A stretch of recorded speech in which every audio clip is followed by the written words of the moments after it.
میرے بندوں نے سارا مہینہ میری مزدوری کی ہے، اپنے کاموں کو چھوڑ کے میری عبادت کی مزدوری کی، اپنی نیند کو چھوڑ کے میری تلاوت کی مزدوری کی، اپنی تجارت کو چھوڑ کے میرے نام پہ صدقات خیرات کیے۔ جب میرے بندوں نے میری مزدوری کی ہے تو میں تو دنیا والوں کے مالکوں میں سب سے ارحم الراحمین ہوں۔ آج عید کا دن ان کی مزدوری کا دن ہے، میں ان کو مزدوری یہ دیتا ہوں کہ ان کے سارے گناہوں کو بھی معاف کر دیتا ہوں اور ان کے لیے جنت کا پروانہ لکھ دیتا ہوں۔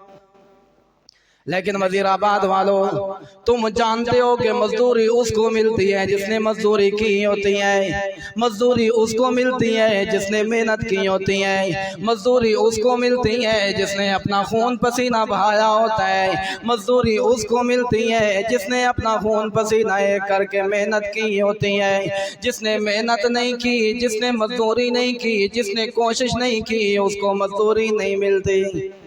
جب یہ اللہ کی مزدوری کا دن ہے تو یہ عید کی خوشی، یہ مغفرت کا پروانہ، یہ جنت کا سرٹیفکیٹ اس آدمی کو ملے گا جس نے رمضان المبارک میں اللہ کی مزدوری کی، اللہ کے قرآن کی تلاوت کی، اللہ کے سامنے گڑ گڑایا، اللہ کے سامنے سجدے کیے، اللہ کے سامنے رویا، اپنے آنسو بہائے۔ اس آدمی نے مزدوری کی ہے، یہ اس کے لیے خوشی کا دن ہے۔ اب وہ اچھے کپڑے پہنے اس کا تو حق بنتا ہے، وہ خوشیاں منائے اس کا تو حق بنتا ہے، وہ خوشبوئیں لگائے اس کا تو حق بنتا ہے، وہ خوشی کے نغمے گائے اس کا تو حق بنتا ہے کہ اس نے اللہ کی مزدوری کی ہے، اس کو خوشی مل گئی ہے۔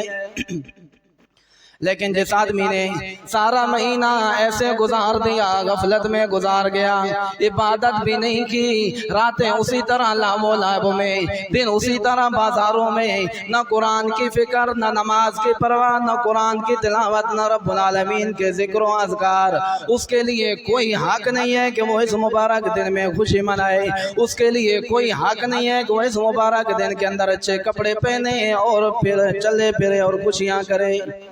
اس کی خوشی تو ایسے ہے جیسا کہ کسی گندگی کے ڈھیر کے اوپر، گند کے اوپر خوبصورت لیبل لگا دیا جائے، کسی پیتل کے اوپر، گندگی کے اوپر سونے کا اگر غلاف چڑھا دیا جائے تو وہ سونا نہیں بن جاتا۔ دل کے اندر اسی طرح گناہ ہے، دل کے اندر اسی طرح اللہ کی نافرمانی ہے، رمضان کے اندر اسی طرح اگر اللہ کی بغاوت ہے تو اندر جب گندگی ہے تو سفید کپڑے پہن لینے سے اس کی خوشی نہیں بن جاتی، خوشبو لگا دینے سے اس کے اندر کی خوشبو، اندر کی میل ظاہر نہیں ہو جاتی، گناہوں کی اسی طرح بدبو اس کے اندر موجود ہے۔ اسی وجہ سے اسی بات کو شاعر نے بڑے بہترین انداز میں تعبیر کیا ہے۔ شاعر کہتا ہے لیس العید لمن لبس الجدید، لیس العید لمن لبس الجدید لیکن العید لمن خاف الوعید۔ لوگو عید اس آدمی کی نہیں ہوتی جس نے نئے کپڑے پہن لیے، اس آدمی کی نہیں ہوتی جس نے کاٹن کے سوٹ لگا کے خوبصورت کپڑے پہن کے عیدگاہ میں آ گیا، اس کی عید نہیں ہوتی۔ لیکن العید لمن خاف الوعید، عید تو اس آدمی کی ہوتی ہے جس نے رمضان المبارک میں اللہ کے سامنے کھڑا ہونے سے ڈر گیا، جس نے رمضان کے مہینے میں آخرت کے دن کی تیاری کر لی، جس نے مسجد کے اندر کھڑے ہو کے وہ دن کو یاد کیا کہ جب رب کے سامنے بھی میں نے کھڑا ہونا ہے۔ انما العید لمن خاف الوعید، لیس العید لمن تبختر بالعود، انما العید لمن تاب لا جود۔ لوگو عید اس آدمی کی نہیں ہوتی تبختر بالعود،